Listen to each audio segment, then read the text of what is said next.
Today we'll be in section 8.2 on how to simplify radical expressions.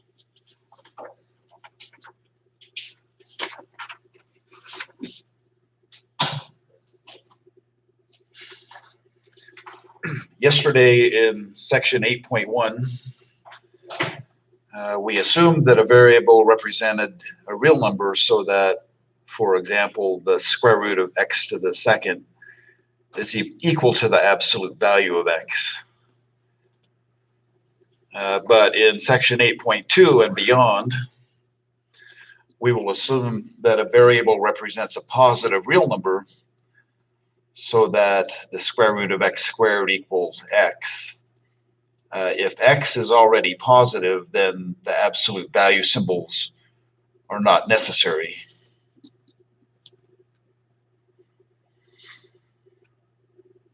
Okay, the product property of radicals, if we let n be a positive integer, then the nth root of a and the nth root of b are real numbers. So if they are real numbers, then the nth root of a times b is equal to the nth root of a times the nth root of b.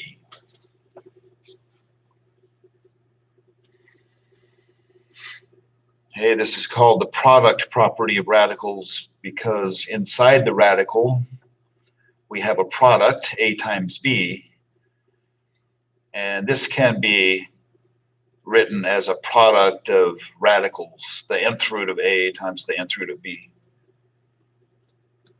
So we will use this product property of radicals to help us simplify radicals. And that's what the next sentence says. The product property of radicals will be applied to simplify radicals with more complex radicands than were encountered in section 8.1. So you'll remember yesterday when we simplified radicals, they all simplified to integers, but not all radicals simplify to integers. First, we will discuss the procedure for simplifying a radical with index 2. A radical with index 2 is the square root.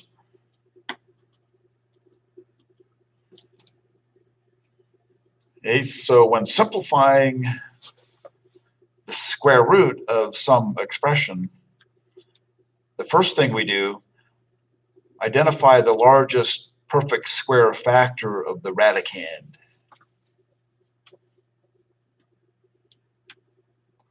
Then in step 2, write the original square root as a product of two square roots, where the radicand of one of those two square roots is the largest perfect square factor found in step 1, and the radicand of the other square root is the radicand of the original square root divided by the largest perfect square factor.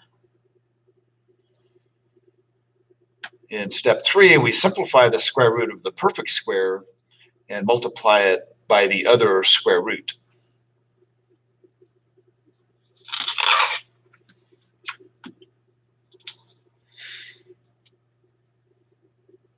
Okay, if this step-by-step procedure doesn't make complete sense, then after we apply it, things should clear up.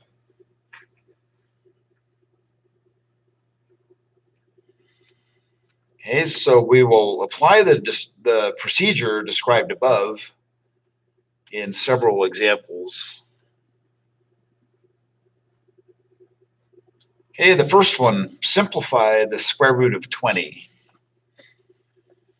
Well, we know that 20 is not a perfect square.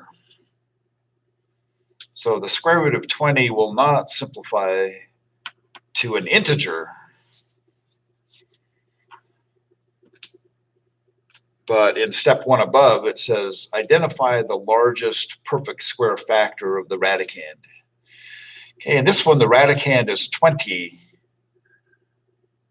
What's the largest perfect square factor of 20?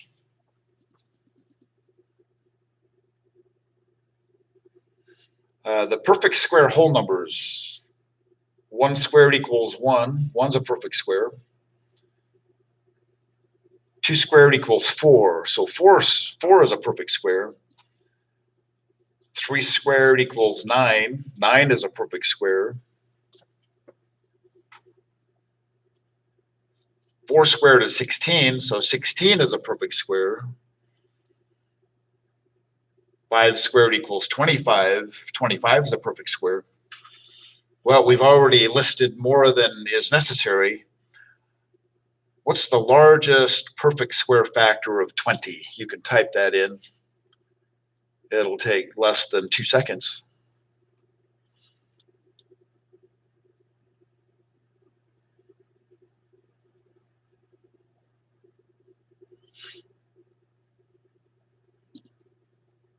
Okay, what are the whole number factors of 20? 1 is a factor because 1 times 20 is 20. 2 is a factor. 2 times 10 is 20. 4 and 5 are factors. 4 times 5 is 20.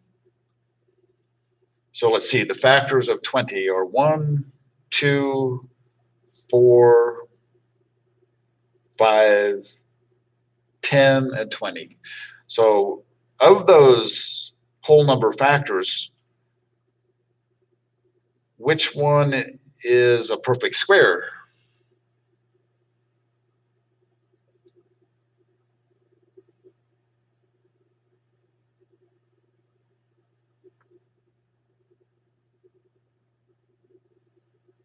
So it doesn't have to equal out to 20, does it?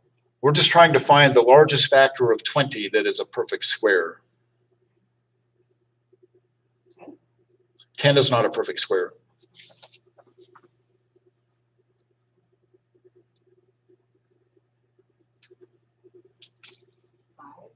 Okay, let's list the perfect square whole numbers.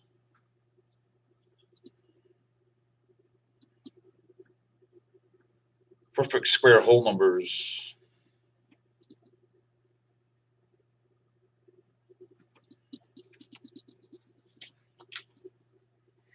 Well, we could list 0 because 0 squared is 0, but that's pointless. The perfect square positive integers are 1 squared is 1, 2 squared is 4, 3 squared is 9, 4 squared is 16, 5 squared is 25, 6 squared is 36, and so on. Okay, so we have an answer online that's correct. 4 is a perfect square, and 4 is a factor of 20. 4 times 5 is 20. So in our process of simplifying the square root of 20, we can rewrite the square root of 20 as the square root of 4 times 5.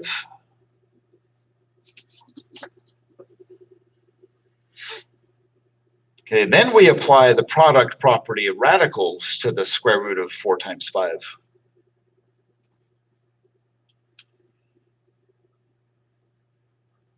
So you can still see it up there, the product property of radicals. The nth root of a times b is the nth root of a times the nth root of b. So we apply that here. The square root of 4 times 5 is the square root of 4 times the square root of 5. Then in step 3 of the procedure, we simplify the square root of the perfect square. The square root of 4, what's the square root of 4? 2. Yeah, so the square root of 4 simplifies to 2, and we multiply that by the square root of 5.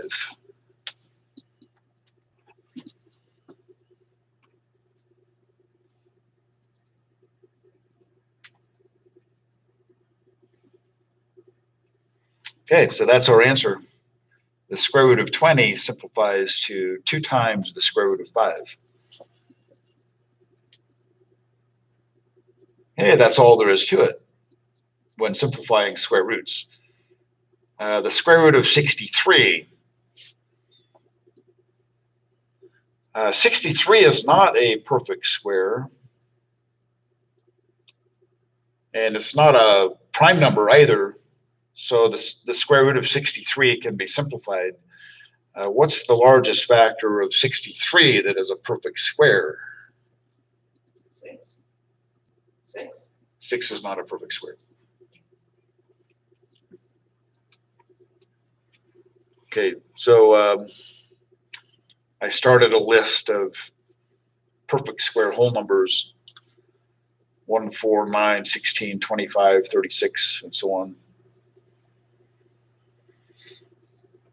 So this is where it helps to know the times tables. We know that 63 is 9 times 7, and 9 is a perfect square. So the square root of 63 is the square root of 9 times 7. Then we apply the product property of radicals. The square root of 9 times 7 is the square root of 9 times the square root of 7. And then we simplify the square root of 9. The square root of 9 is 3. So the square root of 63 is 3 times the square root of 7. That's the simplified result.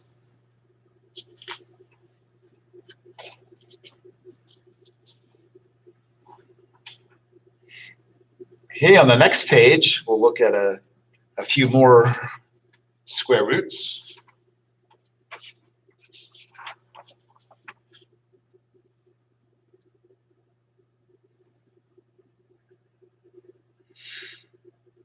Okay, simplify the square root of 75.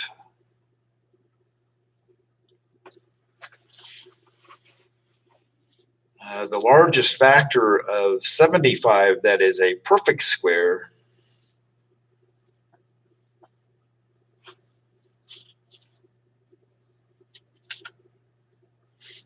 what's the largest factor of 75 that's a perfect square?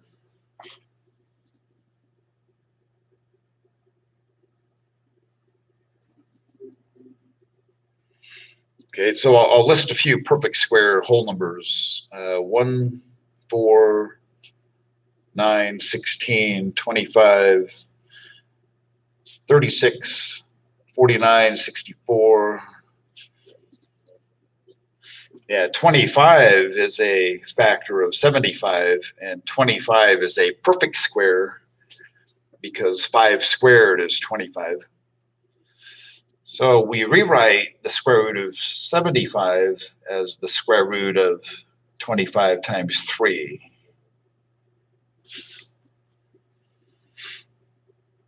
And then the square root of 25 times 3 is equal to the square root of 25 times the square root of 3.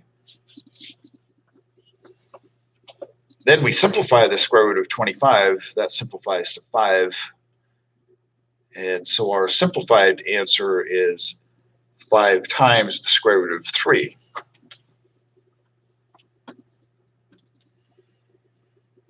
Okay, the next one, the square root of 98.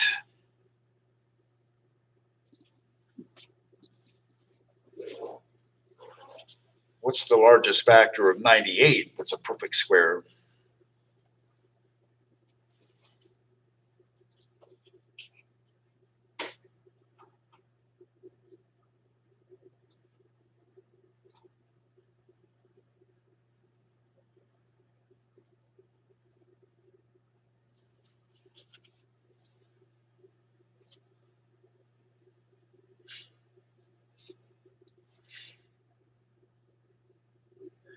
It's not a really big number.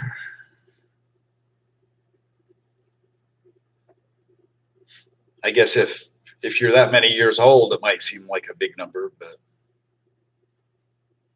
what's the largest factor of 98 that's a perfect square?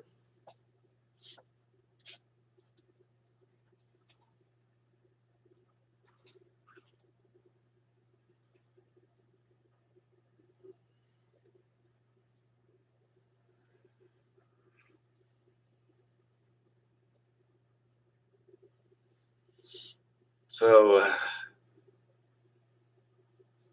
Somebody online who hasn't had a chance to answer a question yet, what's the largest factor of 98 that's a perfect square?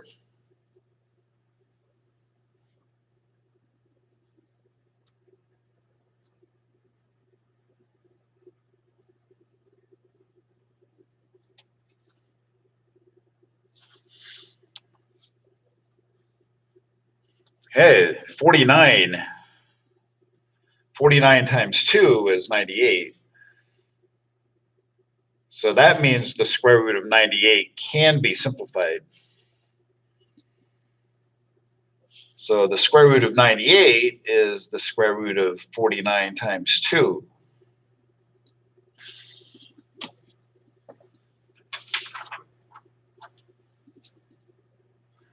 Then we apply the product property of radicals.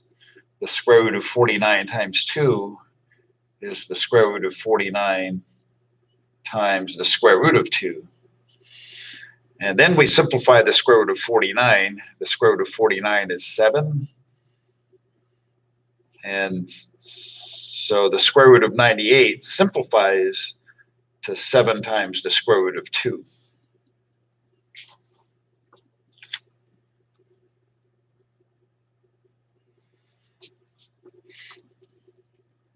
Well, if this didn't seem extremely easy, then my advice is to review the times tables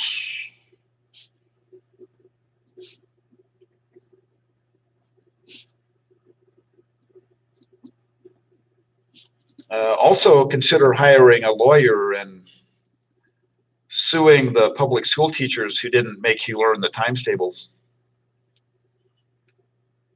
I'm just joking. Okay, now we'll move on to the next level. The square root of x to the 15th.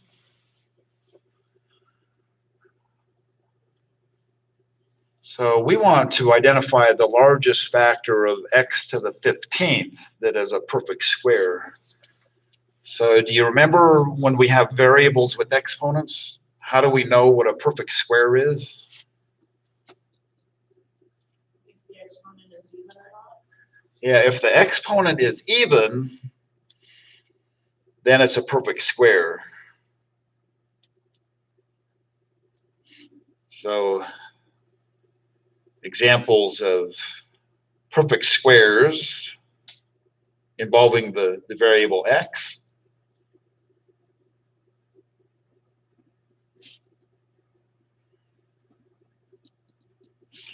So x to the second is considered a perfect square because the exponent is even. X to the fourth is a perfect square. X to the sixth, x to the eighth, x to the 10th, x to the 12th. So you get the idea. If the exponent is a multiple of 2, then it's considered a perfect square.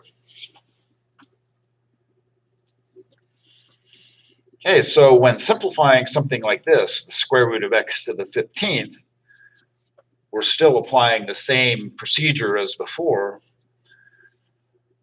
We want to identify the largest factor of x to the 15th that is a perfect square.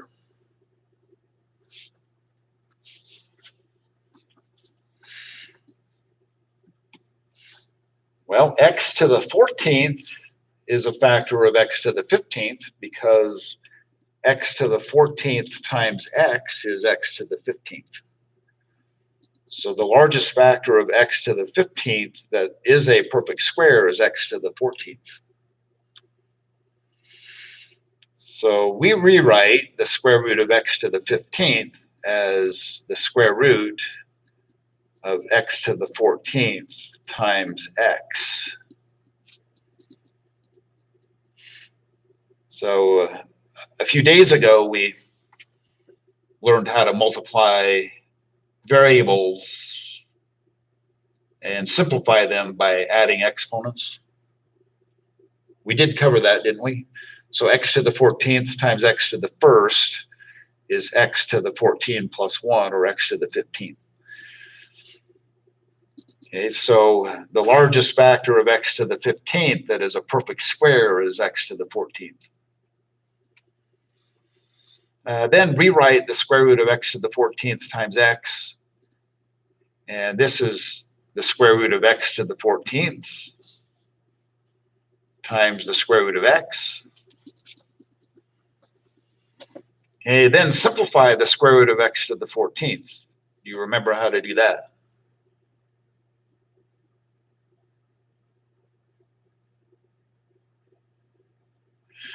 Remember, the index on a square root is 2.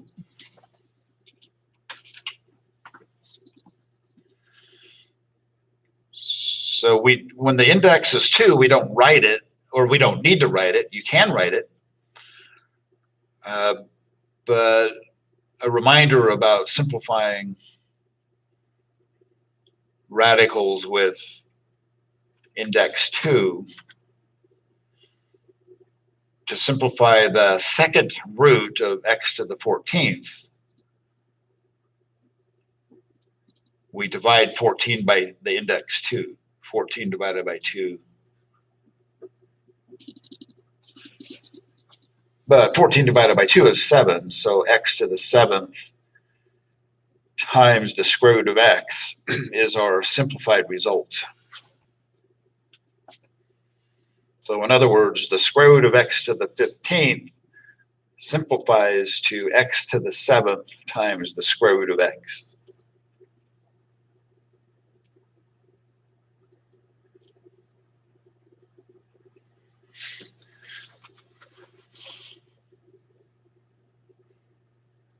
Okay, well, if you understood the details in this particular example,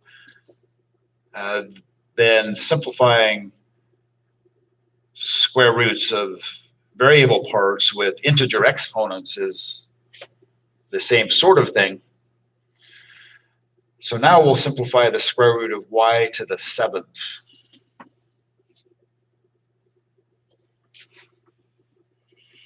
Y to the 7th is not a perfect square, but what's the largest factor of y to the 7th that is a perfect square? Y to the 6th. Yes, y to the 6th. So rewrite the square root of y to the 7th as the square root of y to the 6th times y. So y to the 6th times y means y to the 6th times y to the 1st. And y to the 6th times y to the 1st is y to the 6th plus 1, or y to the 7th. Okay, so this is a correct first step. Then apply the product property of radicals. The square root of y to the 6th times y is the square root of y to the 6th times the square root of y. Then we simplify the square root of y to the 6th.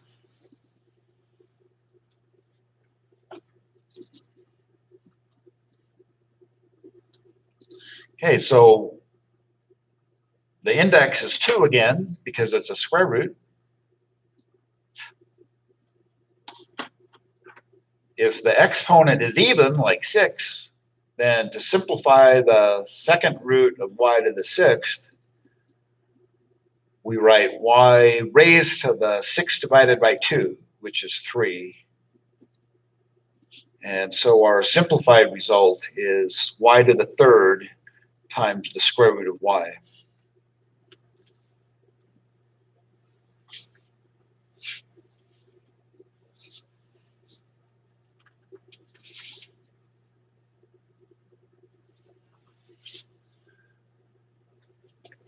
Okay, let's move on to the next example.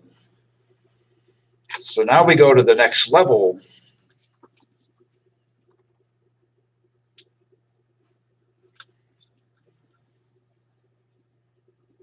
But we're still going to apply the same idea.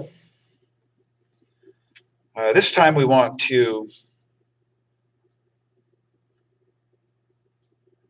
simplify the square root of 18x to the 27th.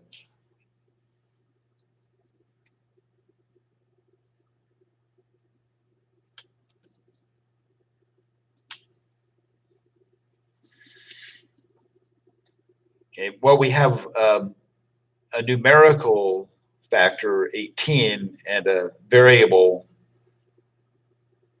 term of x to the 27th. So on this one, we identify the largest perfect square factor of the numerical coefficient 18. The largest perfect square factor of 18 is 9. 9 times 2 is 18. The largest perfect square factor of x to the 27th is x to the 26th. Okay, so in the next step, we'll write this as the square root of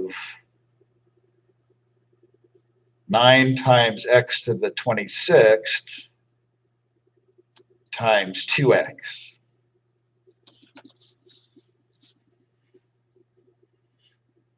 So further to the left, I separated the perfect square factors, 9 and x to the 26th. But we don't want to change the meaning. So 9 times inside the radical, 9 times x to the 26th times 2x is the same as 18x to the 27th.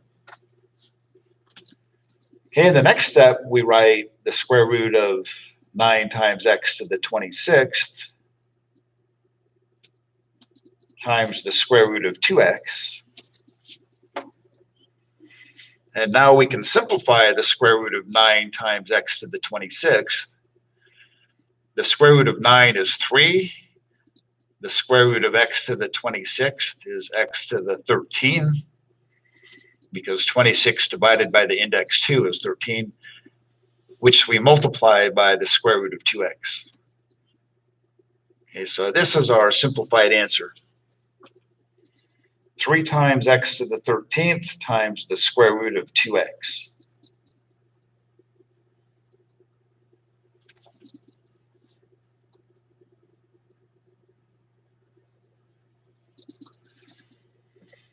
Okay, the next one, same idea. Simplify the square root of 72y to the 41st. The largest factor of 72 that's a perfect square is 36. 36 times 2 is 72. The largest factor of y to the 41st that's a perfect square is y to the 40th. Okay, so rewrite this as the square root, putting the perfect square factors farther to the left. So 36 times y to the 40th, and then multiply by the remaining factors, which are 2 times y. And then you can always check by multiplying. 36y to the 40th times 2y is 72 times y to the 41st. Okay, in the next step, write the square root of the perfect square factors, the square root of 36 times y to the 40th times the square root of 2y. Then we can simplify the square root of the perfect square factors. The square root of 36 is 6. The square root of y to the 40th is y to the 20th. And so our answer is 6 times y to the 20th times the square root of 2y.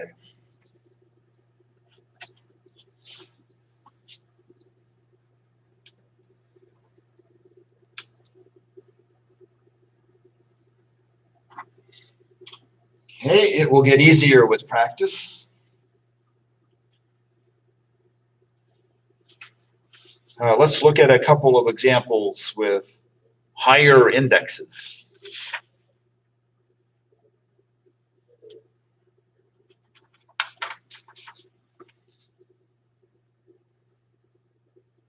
Okay, on this one, it says apply the same concept to simplifying radicals of higher indexes.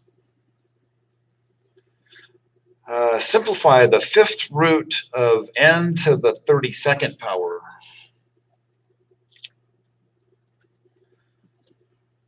So since the index of the radical is 5,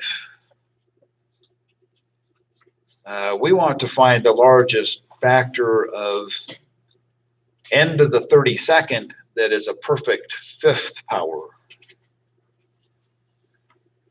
So variables with exponents that are perfect fifth powers have exponents that are multiples of 5.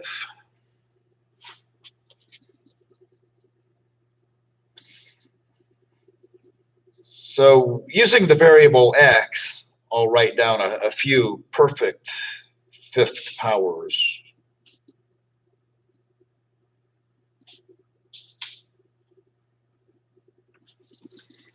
So x to the fifth is a perfect fifth power.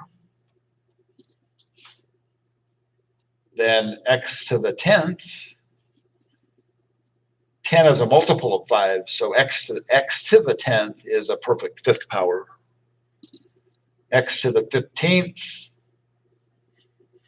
is a perfect fifth power because the exponent is a multiple of 5. And so on. So x to the 20th, x to the 25th, x to the 30th, x to the 35th, and so on. Okay, so here we have the fifth root of n to the 32nd. What's the largest factor of n to the 32nd that is a perfect fifth power? N to the 30th? N to the 30th. Yeah, so the fifth root of n to the 32nd, we'll rewrite that as the fifth root of n to the 30th times n to the second. So remember the property of exponents, n to the 30th times n to the second is n to the 30 plus 2. Okay, then we can write the fifth root of n to the 30th times the fifth root of n to the second.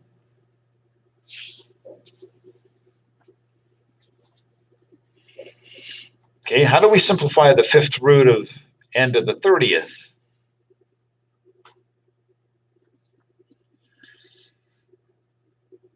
We divide the exponent 30 by the index 5. So I'll go ahead and write that out.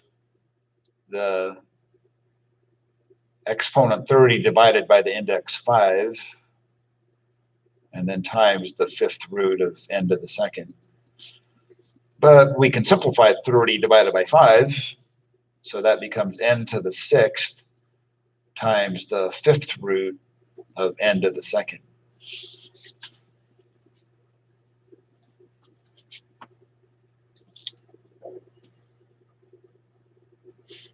Okay, the next one, simplify the fourth root of 32 times m to the 20th.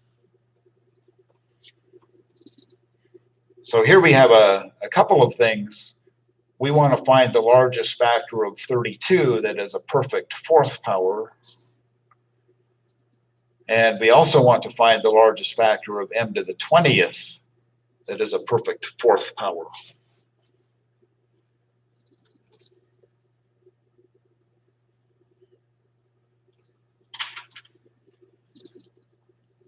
Okay, up here I'll write down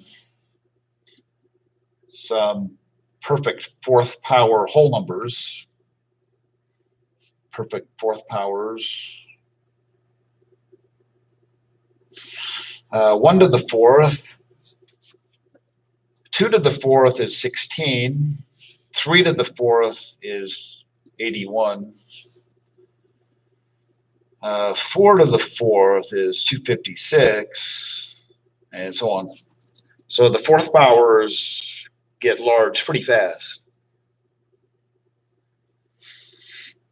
Well, one of those, 16 is a perfect fourth power. That's a factor of 32 because 16 times 2 is 32.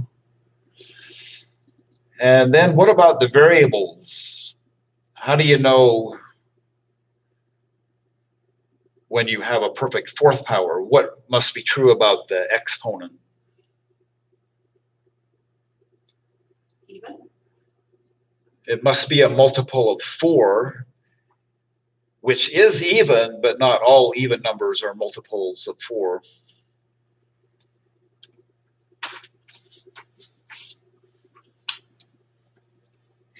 Okay, so perfect fourth power with variables are x to the 4th, x to the 8th, x to the 12th, x to the 16th, x to the 20th, x to the 24th. If the exponent is a multiple of 4, then it's considered a perfect fourth power. Well, 20 is a multiple of 4, so m to the 20th is a perfect fourth power. So we'll rewrite this as the fourth root of 16 times m to the 20th multiplied by the fourth root of 2. 2 is the only leftover factor. And then we can simplify the fourth root of the perfect fourth powers. The fourth root of 16 is 2. The fourth root of m to the 20th is m to the 20 divided by 4, or m to the 5th. And then we multiply this by the fourth root of 2. So this is our simplified result.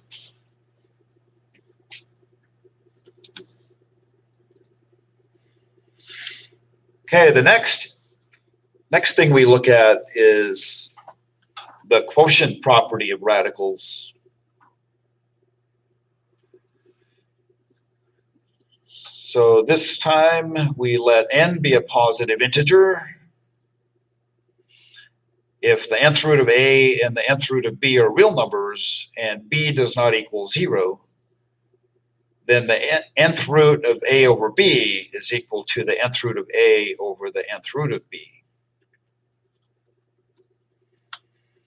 So we will apply the quotient property of radicals to simplify radicals with quotients.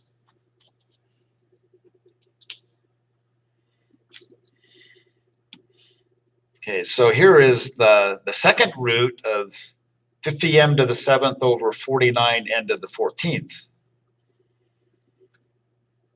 The second root is just the square root, so this is the square root of 50m to the 7th in the numerator divided by the square root of 49n to the 14th in the denominator. And then we have two square roots to simplify, the square root in the numerator as well as the square root in the denominator. So in the numerator, the largest factor of 50 that's a perfect square is 25. 25 times 2 is 50. The largest factor of m to the 7th that's a perfect square is m to the 6th. In the denominator, the square root of 49 times n to the 14th, both 49 and n to the 14th are already perfect squares. So in the numerator, we'll write the square root of 25 times m to the 6th multiplied by the square root of 2m.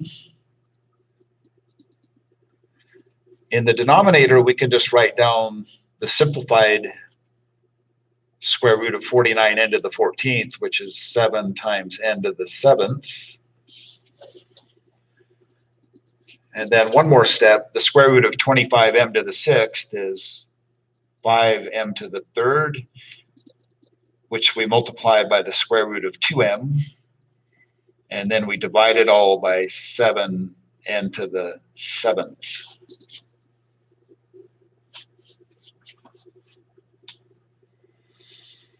All right, the next one, the second root, or the square root of 300x to the 6th over 169y to the 8th.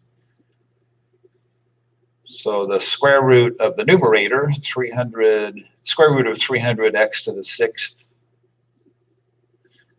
divided by the square root of 169y to the 8th.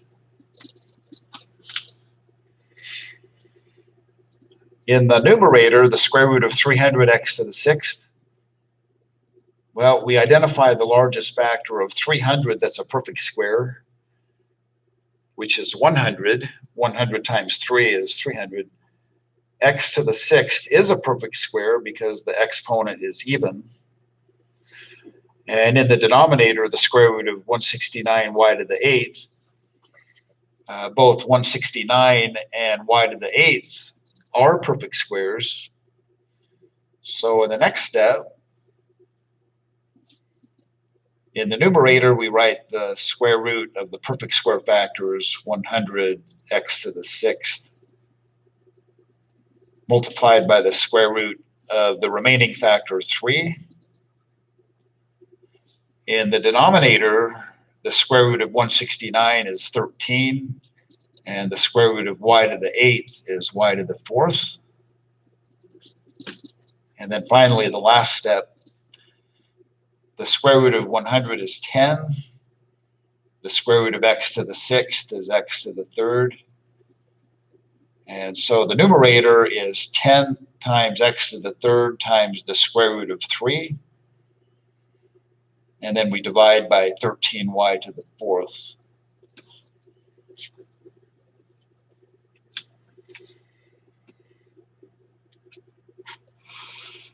Okay, let's look at some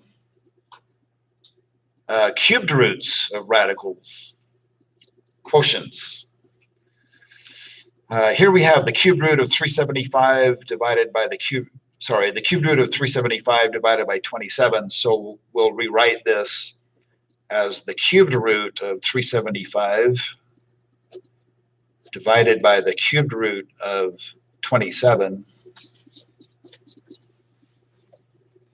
The largest factor of 375 that is a perfect cube is 125, because 5 to the 3rd is 125.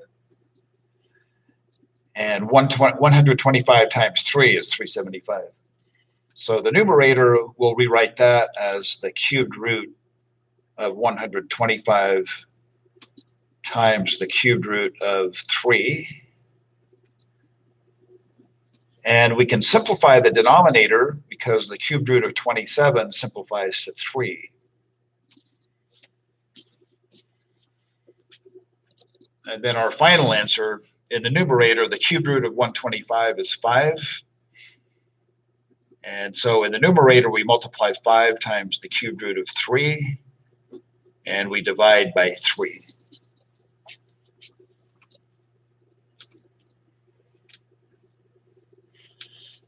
Okay, the next one, the cubed root of negative 24 over 125. So let's write this as the cubed root of negative 24 divided by the cubed root of 125.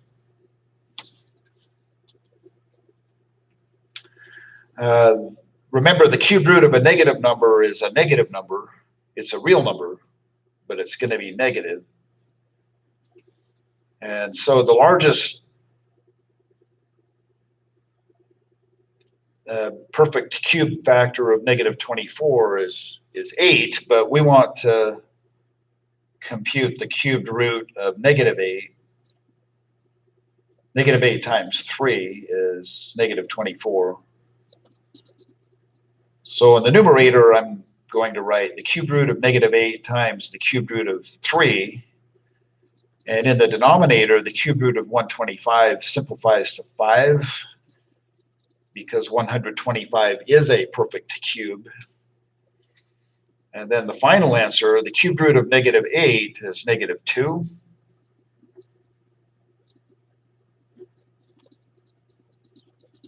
So the numerator simplifies to negative 2 times the cubed root of 3, and the denominator is 5.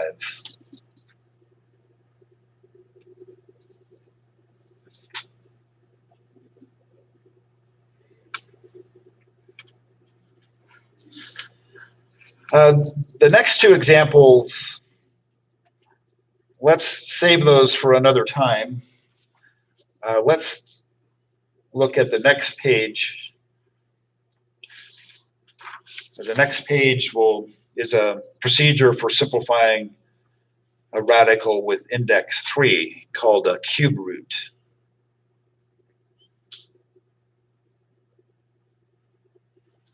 So we've actually already done this.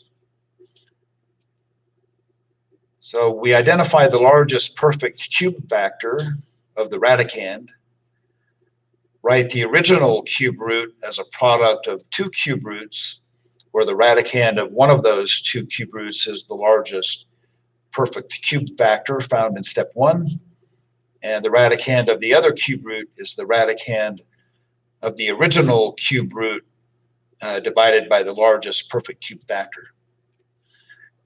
Simplify the cube root of the perfect cube and then multiply it by the other cube root.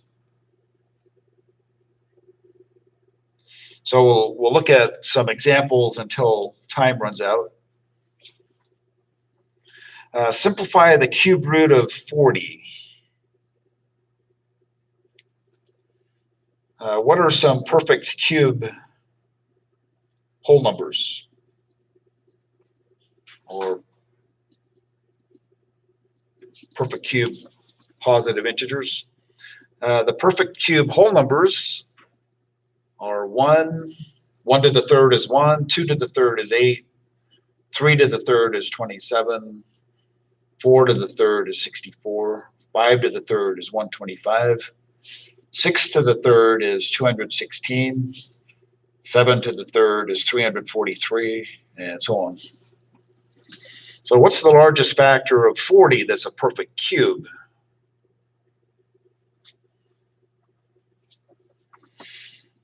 Eight is a factor of 40, and 8 is a perfect cube. So rewrite the cube root of 40 as the cube root of 8 times 5. And then write that as the cube root of 8 times the cube root of 5. And then the cube root of 8 is 2. So the final answer is 2 times the cubed root of 5.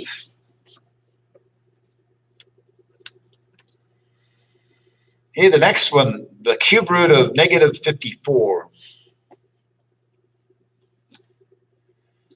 27 is a factor of negative 54. So since the radicand is negative and it's a cube root, I'll rewrite this as the cube root of negative 27 times positive 2. And then apply the product property of radicals. The cube root of negative 27 times 2 is the cube root of negative 27 times the cube root of 2. And the cube root of negative 27 is negative 3. So our final answer is negative 3 times the cube root of 2.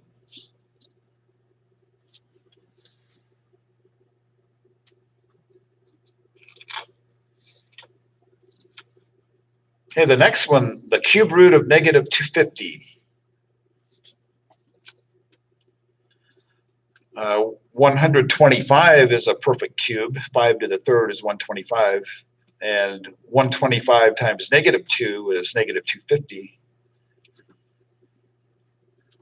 So let's rewrite this as the cube root of negative 125 times 2. And so we get the cube root of negative 125 times the cube root of 2. And the cube root of negative 125 is negative 5. And so our final answer is negative 5 times the cube root of 2. Okay, we have a few seconds left. The cube root of 128.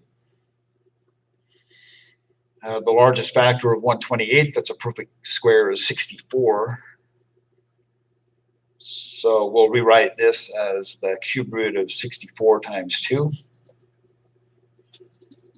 And the cube root of 64 times the cube root of 2.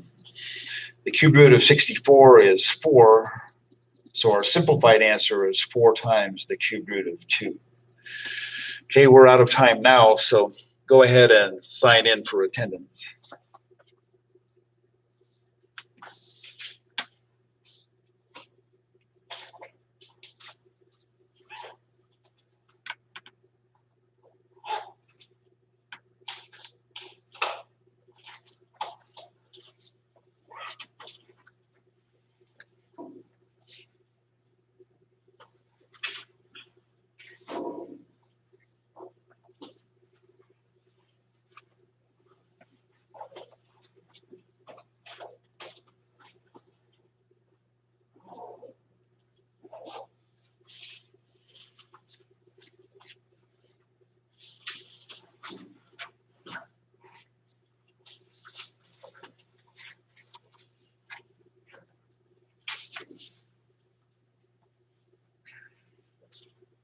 Yeah.